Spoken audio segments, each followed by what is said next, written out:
Hi everyone, Brittany Krause here. I am going to walk you through the Spero Academy Developmental Literacy Inventory. This assessment is going to be predominantly used by our PLS classrooms. It's going to be for students that we feel the SAIL assessment is not quite appropriate. Usually students that are getting less than 40% on that SAIL, any students that maybe used to use the bridge, this would be kind of the replacement for the bridge. So we are going to start off on the academic department website. This is where you'll be able to access the Google Drive folder and this training video. We'll scroll down to the assessment section and go to district assessments. Under literacy assessments, the Spero Academy Developmental Literacy Inventory is the first assessment. This is going to be a link to the Google Drive folder, and then the video that I'm recording right now is actually going to be right here so that you'll be able to access that. So I'll show you the Google Drive folder first. I put in PDF copies of the Developmental Literacy Inventory's teacher score sheet, as well as the little note cards with examples right in here so that you could print them really easily as PDFs. So I'll show you the Developmental Literacy Inventory score sheet first. So the first thing that you'll notice is that there's 6 areas that we're looking at here. We've got engagement and motivation, concept of print, comprehension, phonological awareness, alphabet skills, and writing skills. Each of these sections have their own score. This is the number of items that are in that section total. Within that section, there are going to be 4 developmental age ranges. So these 13 items are going to be split up between these 4 age ranges. So we'll go through those in a minute, but I want you to kind of see how it's laid out on this cover page, because after you finish this engagement and motivation section, you'll come back here and you'll write in the total number of items that were selected. And then you can also put a percentage here, which is just helpful for us when we're looking at kind of overall scores, to have those as a percentage. They're a little bit easier to compare. And then you can write in the developmental age range that they got for that particular section. So that will be found on the individual pages. This little chart here is only for the overall student literacy developmental age range. So this is going to be for this total area down here. You can see that there's 59 items and 59 items. So what this will eventually show us after you fill in all of these areas is the developmental age range for each individual section, as well as that age range for their overall literacy abilities. And so hopefully that will kind of show us our students have a lot of engagement and motivation. They're in the 3 to 4 year old range for that. That'll be a high percentage. Their concept of print, they've got, in between the 2 to 3 year old. And that's, a medium percentage there. And then the comprehension, phonological awareness, alphabet skills, and writing, we're in the 0 to 15 month range. So that'll be a lower percentage. And maybe overall, their literacy development is in that 0 to 15 month range. But they're highly motivated and engaged. So that's, a really good information. And that concept of print is also really strong. So we're really going to start working on these other 4 areas. So I hope that kind of helps when you're thinking about scoring. The other thing that I really wanted to point out is that you don't necessarily need to use the note cards with examples for every single one of these. If you see, this red box is going to be the 0 to 15 month range. That's listed right here. And there's 4 items in the 0 to 15 month range for engagement and motivation. Student makes sounds while looking at a text or image. If your student is answering questions about a text that was read to them, then you can just go ahead and check this. You don't need to actually assess it, and you may not even need to look at the examples because your student is answering questions about text that's definitely making sounds.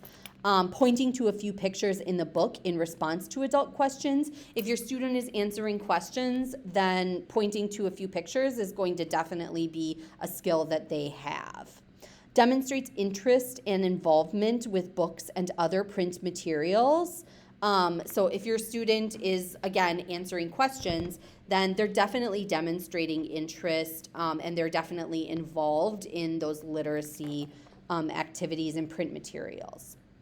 And so you can absolutely just double check the little note cards for reference, but I think this will be a little bit easier if you can just kind of read through all of these in engagement and motivation and then go through and look individually at them so that you can see how the skills are developed and how they kind of build on each other.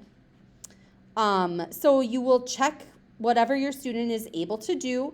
We're looking at about 80% mastery with the level of prompting that's listed on there. So some of them say, let's see. Some of them have an example of like prompting or an example of like mastery. And others are, a little bit, I guess, like less straightforward. So make sounds while looking at a text or image. So that one's pretty straightforward. During a guided reading or shared independent reading activity, student will make a sound while interacting with the text. But this next one points to a few pictures in the book in response to adult questions. There's, some variable on how much prompting or accuracy or things like that. So I want you to really be thinking about these age ranges. Try and think about a typical 0 to 15-month-old child. You can, pause, ask the student a question, such as who is the character, where are the children, etc. And the student needs to point to an image in the text, but it doesn't have to be correct. So we're really just looking for them to engage with you and respond to that prompt, but it doesn't need to be accurate. If you need to do hand over hand for that, then I wouldn't count that because the student isn't really engaging independently. You're really facilitating that.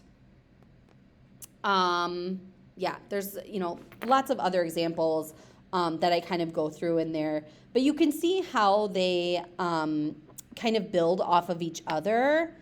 Like this one's a lot of pointing, a lot of just, general interest in books, likes to be read to and shown pictures. And then we begin imitating reading. And then we are showing interest in both pictures and text and asking for a favorite book or giving our favorite book to an adult for them to read. And then we are using short sentences to share information and responding to direct questions, etc. So those are kind of building up in that interest and motivation for reading. Concept of print is pretty straightforward as well. Turns pages of board books, turns a book over, right side up if you hand it to them upside down. Demonstrates an understanding that print has meaning. That one's a little bit trickier. So we can look at that one. Oh no. I also have it open as a PDF on my desktop.